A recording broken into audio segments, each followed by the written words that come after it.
तमेन तस्मै श्री गुरवे नमः। श्री चैतन्य मनोभीष्टं स्थापितं येन भूतले स्वयं रूप कदा मह्यं ददाति स्वपदान्तिकं। वन्देऽहं श्रीगुरुं श्रीयुतपदकमलं श्रीगुरून् वैष्णवांश्च श्रीरूपं साग्रजातं सहगना रघुनाथान्वितं तं सजीवं साद्वैतं सावधूतं परिजनसहितं कृष्णचैतन्यदेवं श्री राधा कृष्ण पादान् सगण ललिता श्री विशाखान्वितांश्च हे कृष्ण करुणा सिंधु दीनबंधो जगत्पते गोपेश गोपिका कांत राधा कांत नमोस्तुते तप्त कांचन गौरांगी राधे वृंदावनेश्वरी वृषभानुसुते देवी प्रणमामि हरिप्रिये वाञ्छाकल्पतरुभ्यश्च कृपा सिन्धुभ्य एव च पतितानां पावनेभ्यो वैष्णवेभ्यो नमो नमः। जय श्री कृष्ण चैतन्य प्रभु नित्यानंद श्री अद्वैत गदाधर श्रीवासादि गौर भक्तवृंद हरे Krishna Krishna Krishna Hare Hare Hare Ram Ram Ram Hare Hare. So we will continue from where we left. This is the second chapter of Bhagavad Gita, Sloka number 9. Sanjaya Uvacha Evamuktva Rishikesham Gudakesh Parantapa Nayotsya iti Govindam Uktva Toshnim Babubaha. Okay. Translation. Sanjaya said, having spoken thus, Arjuna, chastiser of enemies, told Krishna, Govinda, I shall not fight, and fell silent. Purport. Dhritarashtra must have been very glad to understand that Arjuna was not going to fight and was instead leaving the battlefield for the begging profession. But Sanjaya disappointed him again in relating that Arjuna was competent to kill his enemies. Parantapaha. Although Arjuna was, for the time being, overwhelmed with false grief due to family affection, he surrendered unto Krishna, the supreme spiritual master, as a disciple. This indicated that he would soon be free from the false lamentation resulting from family affection and would be enlightened with perfect knowledge of self realization or Krishna consciousness and would then surely fight. Thus, Dhritarashtra's joy would be frustrated since Arjuna would be enlightened by Krishna and would fight to the end. So this is a mixed emotion that is there. So we see that no, he is Arjuna is telling that I'm not going to fight, and then he is no, he's silent in this kind of confused situation. But then just before this, we saw Karparnya Dosha Pahata Swabhava Sloka, wherein he told Shishyasteham Shadimam Tvam Prapannam. So he was mentioning that please accept me as your disciple and instruct. And here the Krishna is there right next to him, and then he's going to guide him. So in that way, that we may go through difficulties, but if we have a proper guide, if we have a proper shelter, so then there is no way that we will go completely off track. We will always come back to the track if we have a guide. But if we don't have, so then we are all in all, we are all on our own. So then it is very difficult for us to get to the right track, right? So just a minute.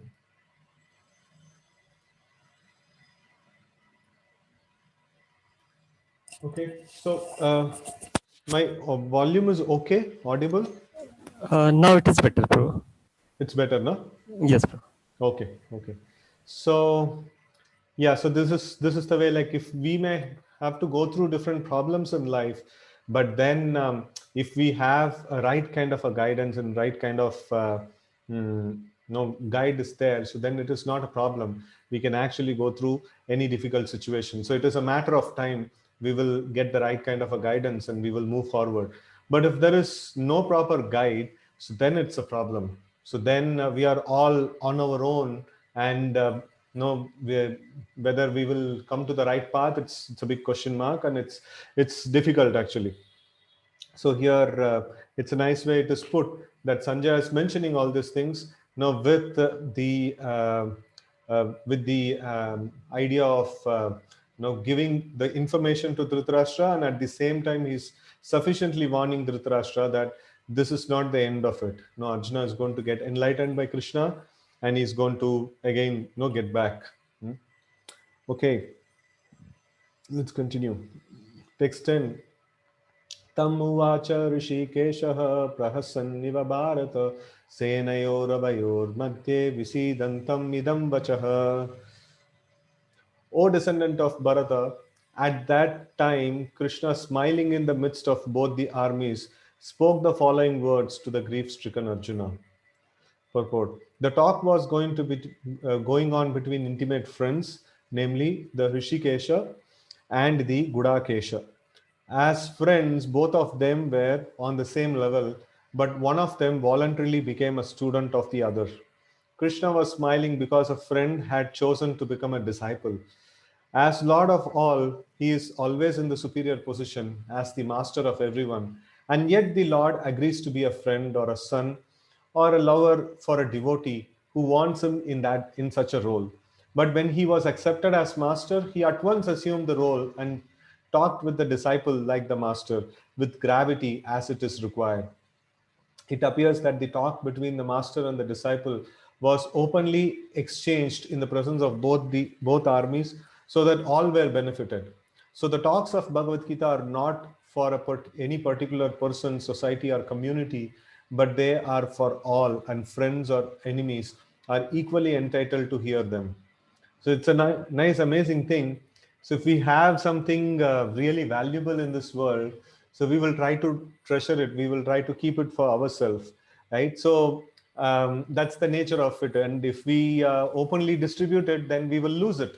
So that's the problem. So the material wealth, because it is centered around us, so then it has to be protected in that way. But the spiritual wealth can be distributed profusely, and we will not have any problem. No, we will not have any problem in such an distribution. So that's a very amazing aspect. The spiritual wealth, we don't need to be afraid of. We don't need to think of security and things like that. We can just go about distributing the spiritual wealth. No, that's amazing actually. Okay, next shloka, text 11. Shri Bhagavan Uvacha Asochananvasochastvam Prajnabhadamscha Bhashase Gatasunagatasumscha Nanusochanti Panditah. Okay. The Supreme Personality of Godhead said, while speaking learned words, you are mourning for what is not worthy of grief. Those who are wise lament neither for living nor for the dead. So it is nice sloka actually. Asochan anvasochastvam prajnabhadams chabasase. So prajnabhadams chabasase means you are speaking as if you are very, very learned. And gatasun agatasunscha. So like that which can, gata means lost, no? Asun means life, you know. So it is like it is, it's nicely put. Those who are wise lament neither for living nor for the dead. No, gatasun and agatasun. Gatasun means like that which is not dead, that which is dead, and then agatasun means that which is living. And nanu sochanti pandita. So a learned person. This is the this one we always used to discuss. The knowledge, the sign of knowledge means that a person doesn't he has the difference between the body and soul, right? So here it is very nicely graphically put, gatasun and agatasunscha nanu sochanti pandita. So a person who doesn't lament for that which is living or that which is gone, no, that is a person who is called to be in knowledge, pandita. No, otherwise a person is not. It cannot be called as a pandita. So okay, let's see the purport. The Lord at once took the position of the teacher and chastised the student, calling him indirectly a fool. The Lord said, you are talking like a learned man, but you do not know that one who is learned, one who knows what is body and what is soul. No, it's very nicely put. It is kind of a brackets. It is put that one who is learned means what? He knows what is body and what is soul, what is matter and what is spirit. That is the sign of knowledge. So all that we have studied in our school and college is just ignorance. Now we have just accumulated ignorance in various ways. But knowledge means to know the difference between body and soul, right? So such a person, He does not lament for any stage of body, neither living nor in the dead condition. So this is a very important principle. Okay. As explained in later chapters, it will be clear that knowledge means to know matter and spirit and the controller of both. No, this is in um, the 13th, yeah, 13th chapter. No, we can actually find this thing. And Arjuna argued that religious principles should be given more importance than uh, politics or sociology, but he did not know that knowledge of matter, soul, and the supreme is even more important than religious formalities. And because he was lacking in that knowledge, he should not have posed himself as a very learned man. As he did not happen to be a very learned man, he was consequently lamenting for something which was unworthy of lamentation. The body is born and is destined to be vanquished today or tomorrow. Therefore, the body is not as important as the soul. One who knows this is actually learned, and for him there is no cause for lamentation, regardless of the condition of material body. Right? So this is very nice. This one, if we are lamenting for anything material, then immediately we can understand we are not in knowledge. A knowledgeable person will not lament for such thing.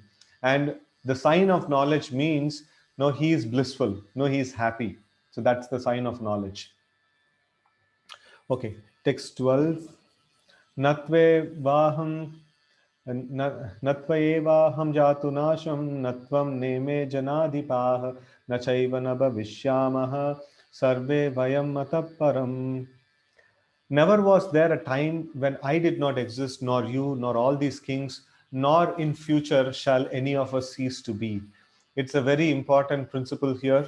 No, this is a straightaway answer to a Mayavad philosophy, wherein they say that no, we are the same spirit soul, and there is no different two different spirit souls as Supreme Lord and the living entity. And the liberation means like we will merge into the existence of the supreme existence. So that is fully refuted here, and it is mentioned nicely that no, there is no time, no, never, tu, but, eva, certainly, aham, right? So I, jatu, at any time, no, did not, asam, exist. So here we see that ime, all this, tvam, you. So Krishna is very, very clearly mentioning that aham, tvam, and ime. So I am, you, and all these people. And no, he is mentioning all of them. So we were existing before, and we are existing now, and we will continue to exist in the future. So there is no chance that we merge into the existence of the Supreme Lord. That is not there.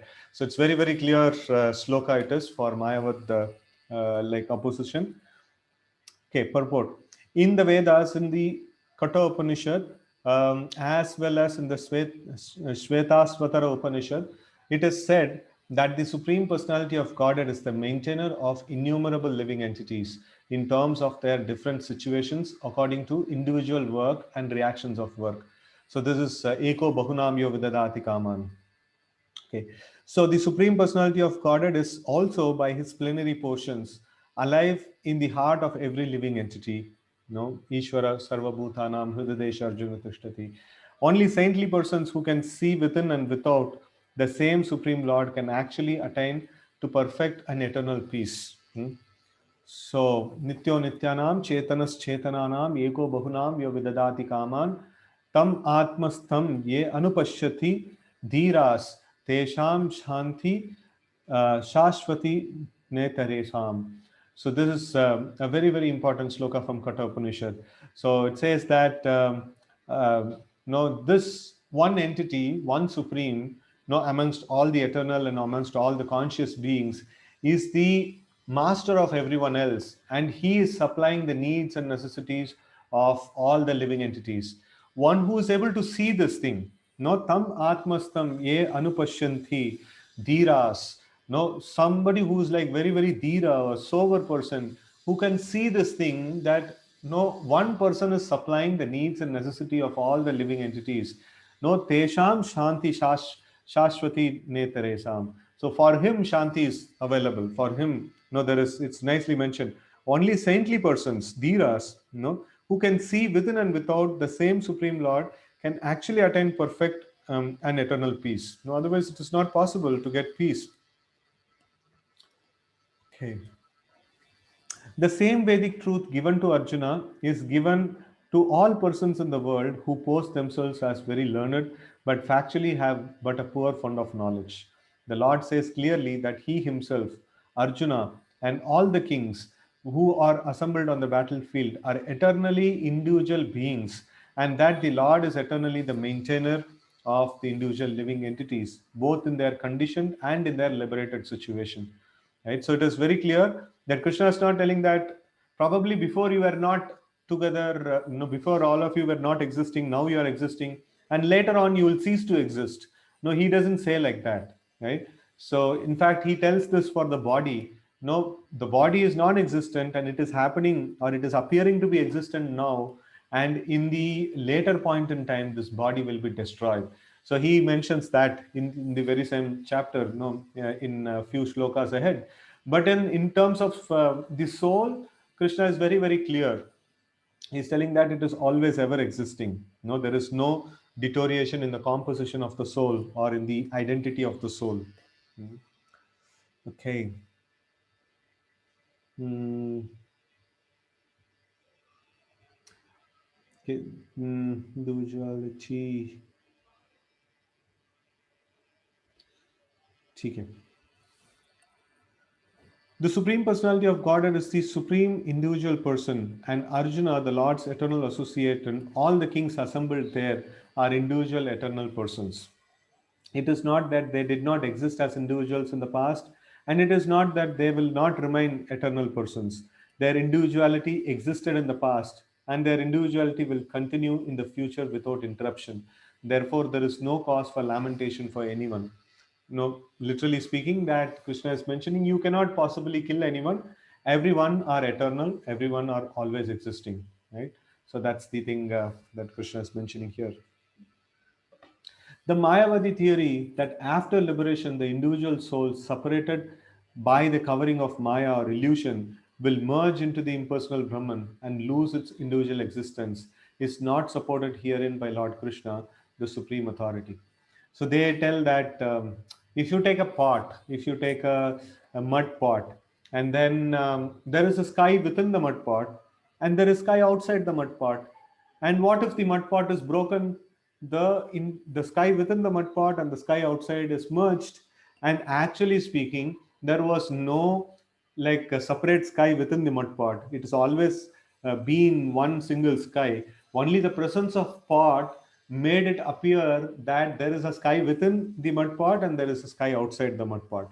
And this is how the Mayavadi philosophers they explain the concept. And they say that the sky is the soul, and because there is a mud pot or because there is this body, you thought that this particular body or this particular entity is different, no, but actually it's all the same. No, that's how they explain. But here Krishna very, very clearly mentions all these, no, you were existing before and all these people were existing and I was existing.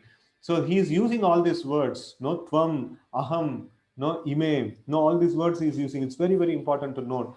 And he says that all of you, no, all of us will continue to exist in the future also, right? So it is a very important principle. Okay. Nor is the theory that we only think of individuality in the conditioned state supported herein. Krishna clearly says herein that in the future also the individuality of the Lord and others, as it is confirmed in the Upanishads, will continue eternally. This statement of Krishna's is authoritative because Krishna cannot be subjected to illusion. If individuality were not a fact, then Krishna would not have stressed it so much, even for the future. The Mayavadi may argue that the individuality spoken by Krishna is not spiritual but material. Even accepting the argument that the individuality is material, then how can one distinguish Krishna's individuality? Krishna affirms his individuality in the past and confirms his individuality in the future also. So he has confirmed his individuality in many ways, and impersonal Brahman has been declared to be subordinate to him. So Brahmanohi Pratishtaham, so that comes later. But then here this argument is very important. No, Prabhupada is mentioning that no, Krishna's if we take that, okay, this individuality, what is stressed by Krishna, is on the material plane. So then, so many arguments can come on that. So one very nice argument Prabhupada picks up is that how can you say that Krishna's individuality, Krishna is considered to be Bhagavan, or Krishna is considered to be a liberated person for the sake of the Mayavadis? No, they say that, okay, Bhagavan means what? No, Bhagavan means a person who has already understood that he is God, and I am conditioned. That means I am yet to understand that I am God. No, that's the way that Mayavadis put. Okay, so even if if they say in that way, like Krishna is also conditioned, then there is no point in them reading Bhagavad Gita. So why should I read a book written by a conditioned soul? So I should read a person who's liberated. So they accept Krishna as liberated, and they want to become like Krishna. So here it is very clear, it is mentioned that if Krishna is also affirming his individuality, and Mayavadis think that liberation means to give up his individuality, so then no, they get into a deadlock. No, they either they should accept Krishna's version is true, or they should think that no, Krishna is also conditioned soul. And no, if they say that, then there is no point in studying Bhagavad Gita. So one should just give up studying Bhagavad Gita, right? So no, they always get into this deadlock. Okay. Um, Krishna has maintained spiritual individuality all along. If he is accepted as an ordinary conditioned soul in individual consciousness, then his Bhagavad Gita has no value as authoritative scripture.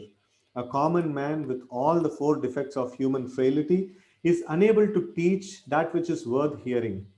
Okay, so it's very important principle that if I have the defects of the material world, then there is no point, there is no meaning that I speak on the spiritual subjects. So I have to be free from the four defects: Brahma, Pramada, Vipralipsa, and Karuna Patava. So that is to tendency to become illusion, tendency to commit mistake, no imperfect senses, and cheating propensity, and things like that. So all of us have these frailties, material frailties, human frailties, it is called. All of us have these human frailties, but then if we can move ahead, means if we can get freed from these frailties, then only our teaching can be proper. So because we are not free, we are taking the teaching of Krishna, who is free from all these problems, right? Okay, just give me a minute. I'll just speak.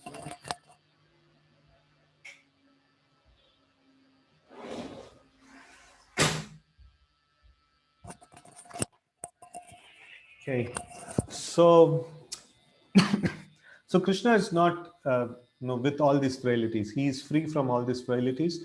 That is why we are studying Gita. Otherwise, there is no point in studying Gita. Okay, the Gita is above such literatures, which is composed of this human frailties. No mundane book compares with the Bhagavad Gita. When one accepts Krishna as an ordinary man, the Gita loses its importance. The Mayavadi argues that the plurality mentioned in this verse is conventional and that it refers to the body. But previous to this verse, such such a bodily conception is already condemned. No, yeah. So it is very nice argument here Prabhupada brings in. Just in the previous verse, now we saw that Gata Sunna, Gata Sunschananu Sochanti Pandita, right? So he is already condemning the bodily consciousness. Then why will Krishna again give a bodily solution, again give a material solution? That is like improbable, right? Okay. After condemning the bodily conception of living entities, how was it possible for Krishna to place a conventional proposition on the body again?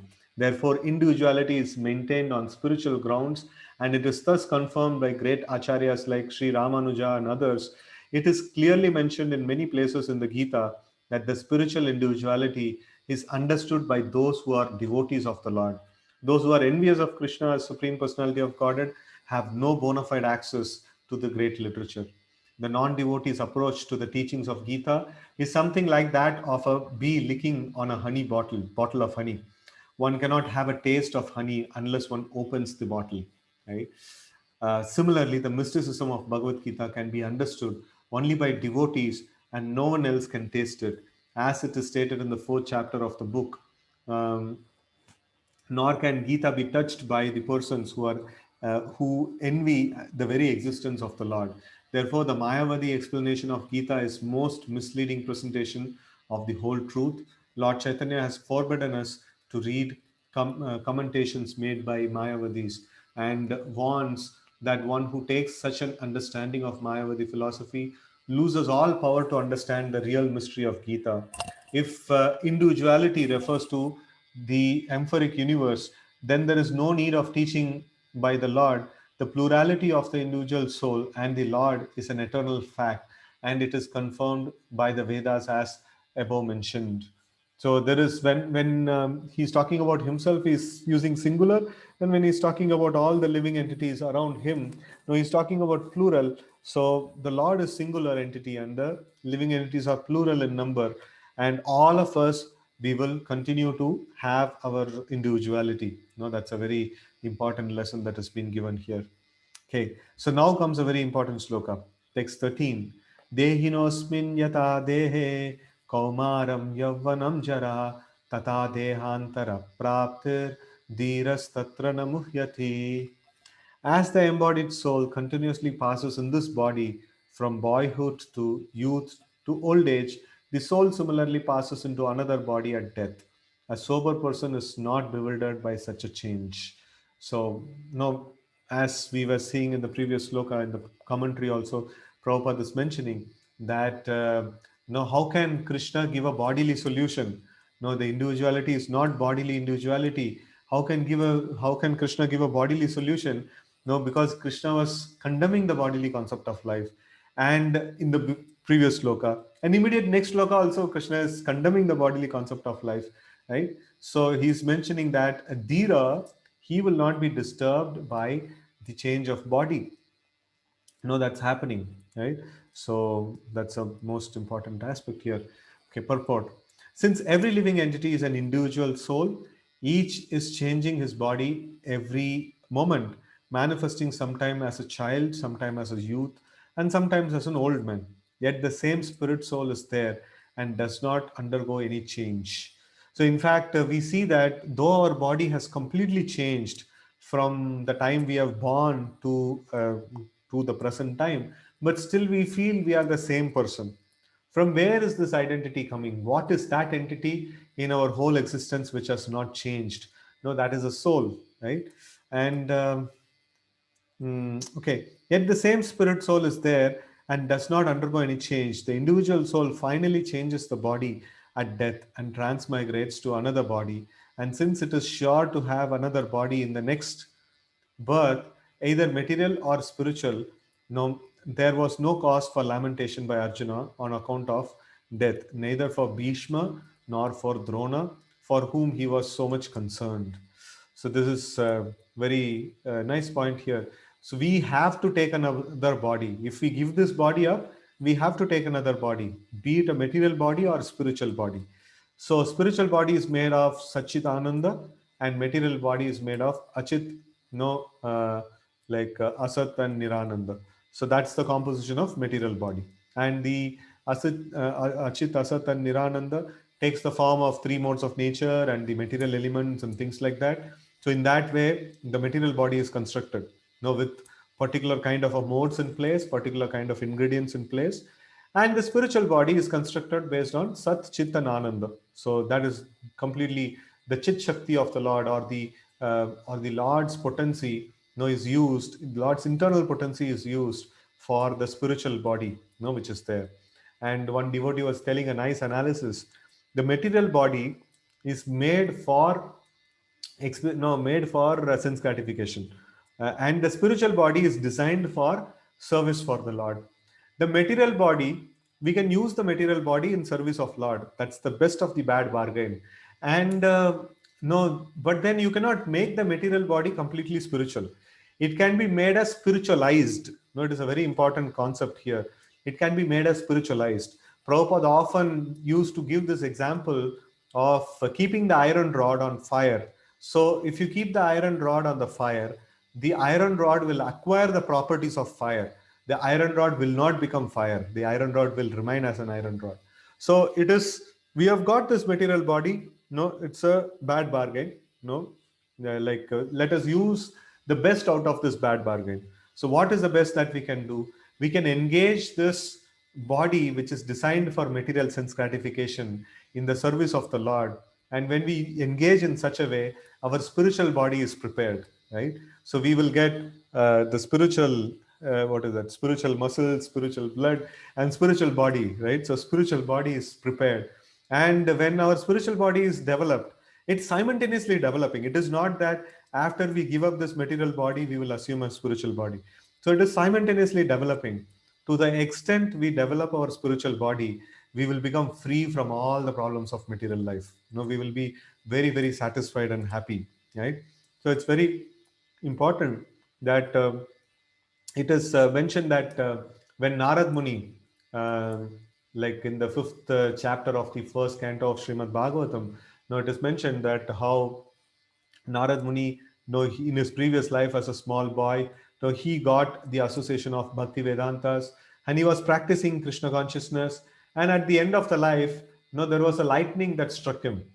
And when the lightning struck him, his body just fell down and he continued to exist. And he just ascended to this spiritual realm.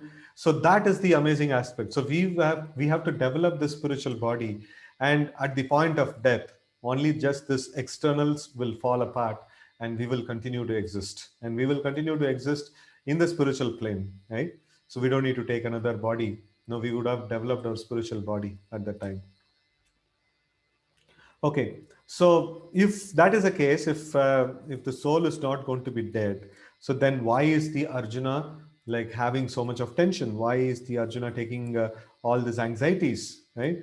So it is mentioned that rather he should rejoice for their changing bodies from old to new ones, thereby rejuvenating their energy. Such change of body account uh, such change of body account for varieties of enjoyment or suffering according to one's work in life. So when we change the body, it is actually based on the based on our work or based on our karma. It is be awarded.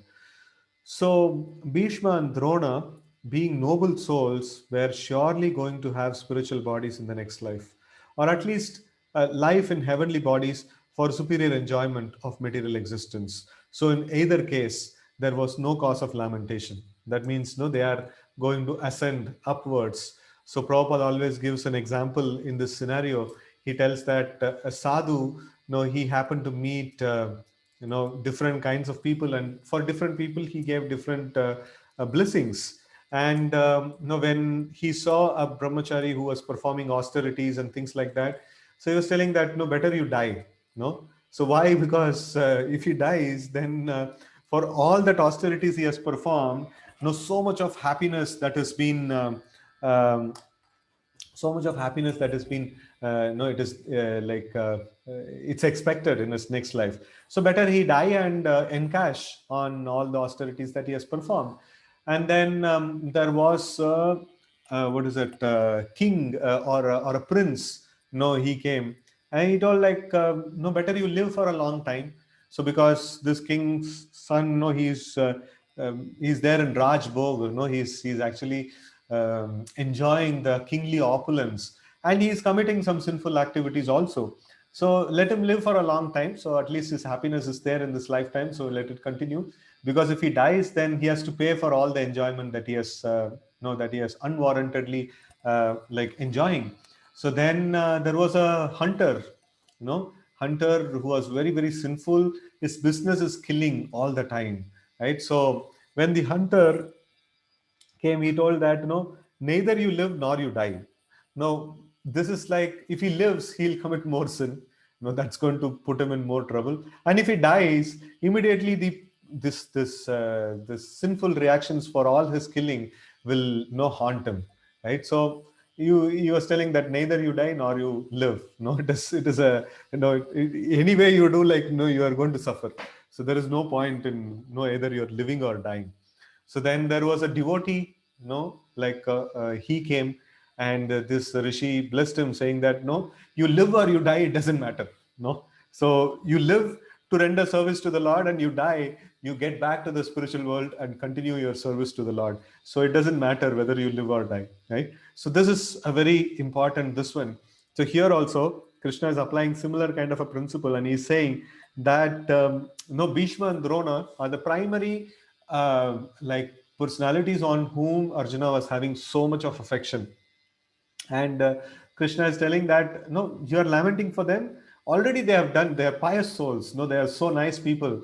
Even if they die, no, they are going to go to the spiritual world, or they may get some very, very high opulence in the material world. So why are you lamenting? No, there is no cause for lamentation. No, release them from their old bodies and then send them for a higher destination. So that's something that he's mentioning.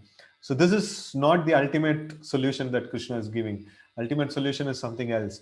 So here Krishna is telling, if you at all have the bodily consideration, I'll give you an argument on the bodily plane. No, that's the way Krishna is actually responding, and this is not actually what Krishna is meaning. Like Krishna is is going to give much more higher reasoning, later in later as it progresses. Okay, there is a question. Okay, spiritual body service means that there is no rebirth. Yes, if there is spiritual body, then there is no rebirth. Rebirth, we call it when we acquire a material body. So when we get a spiritual body, then that's our permanent, our swarupa, our permanent existence. Then we don't need to change that body again. Right?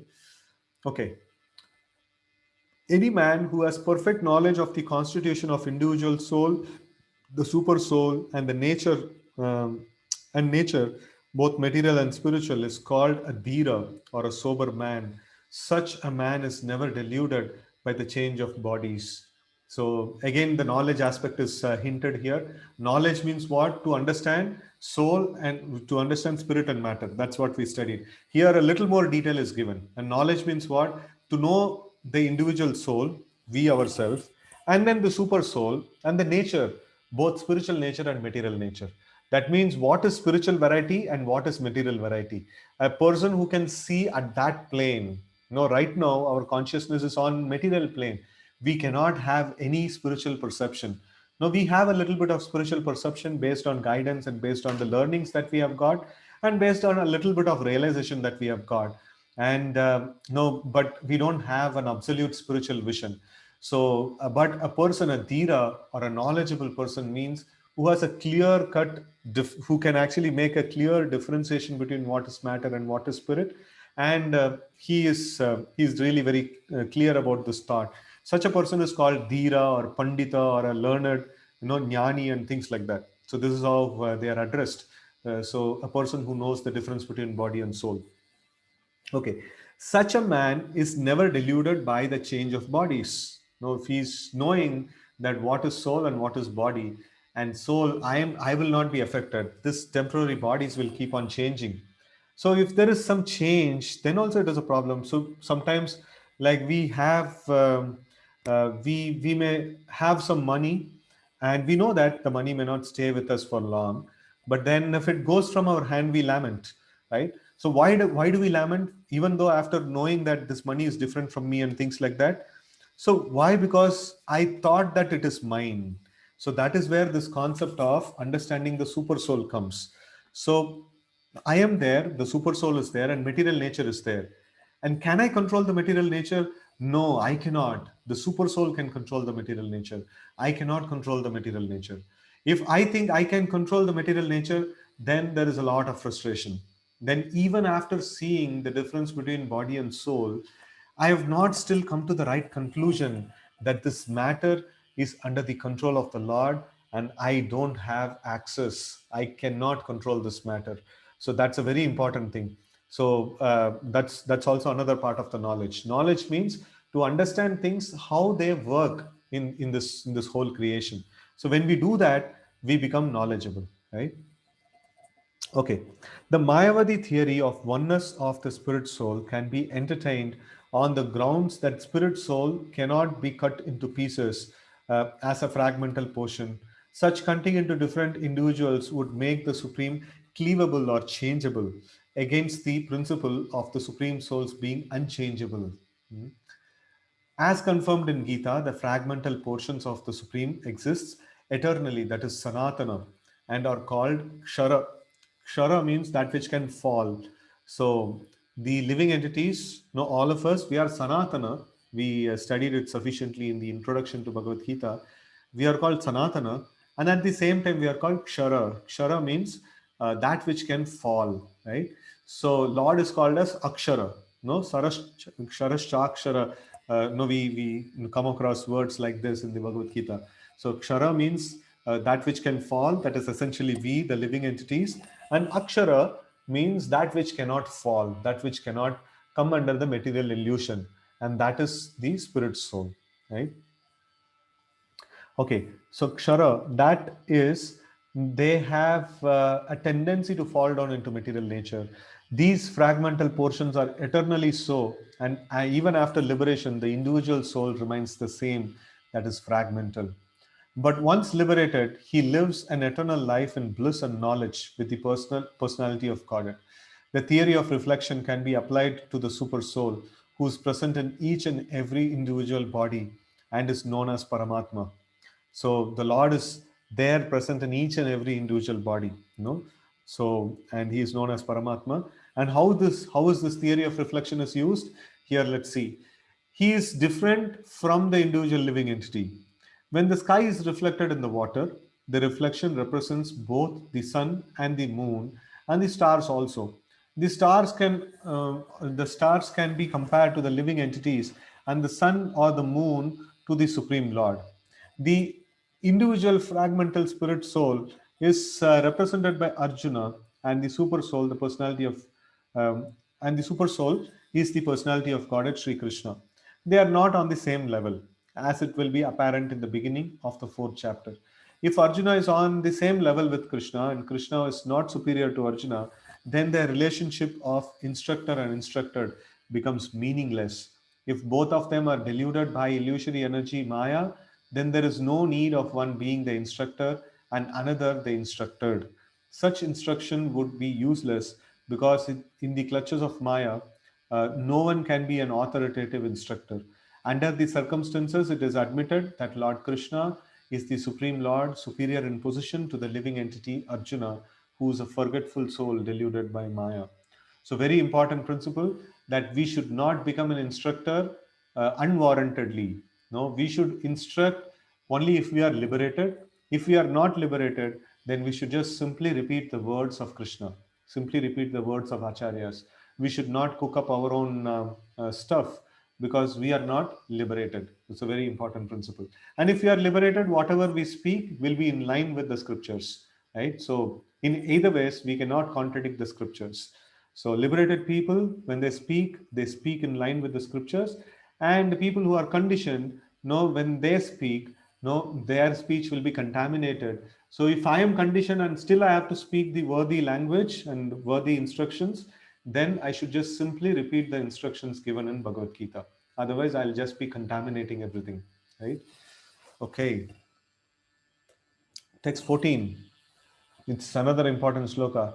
Matra sparshastu kaunteya sitoshana sukha dukkada agama payino nityas tam titikshvasva bharata. O son of Kunti, the non permanent appearance of happiness and distress and their disappearance in due course are like the appearance and disappearance of winter and summer seasons. They arise from sense perception, O son of Bharata, and one must learn to tolerate them without being disturbed. It's a very, very important sloka for all of us, especially in the world which is full of problems. So, how should we see this particular thing? So here Krishna is mentioning if there is happiness for you, you're having a lot of happiness in your life, don't worry, it will just go off. No, it is just like summer and winter seasons. As the season changes, it will go off. And if you are having so much of distress in life, don't worry, that will also go off. No, nothing is permanent in this world. Everything has to disappear. Right. So in this way, very nicely Krishna is putting it here. And effectively, Krishna is telling, please don't rejoice when there is happiness is there, and please don't lament when there is distress is there. None of them will stay on forever. Just don't bother about it. No, you have to progress spiritually, and don't take any much this one anxiety on this changing things. And already it is established in the previous slokas how Pandita or a Dhira is a person who's not disturbed by the changing situations of the material world. Sometimes it is happiness and sometimes it is distress. We will not take much, no change or much effect on that particular this one. So just like a small child, may cry for a toy, and then when the toy is got, it'll be very very happy. What will the child can do with the toy? Can the child eat the toy? Can the toy give him future security? Or no, in what way that toy can help? The toy can just entertain for some time. That's all, and the child is getting so much happy by receiving it. And when it is deprived of it, it gets so much into distress, right? So a learned person or a grown up person, he will see that, whether the toy is there or not there, he will not be disturbed, no, but a child will be disturbed. So in the same way, a dhira, an intelligent person, or a person who is advanced in knowledge, so he doesn't lament for the body. No, he doesn't lament for the body, for the dead or for the living. No, he is concerned for the spirit soul, and he is working on the spiritual plane, and he is trying to help other souls, by getting them in touch with Krishna consciousness. And he is not bothered about the body. The body may be there today and it may not be there tomorrow.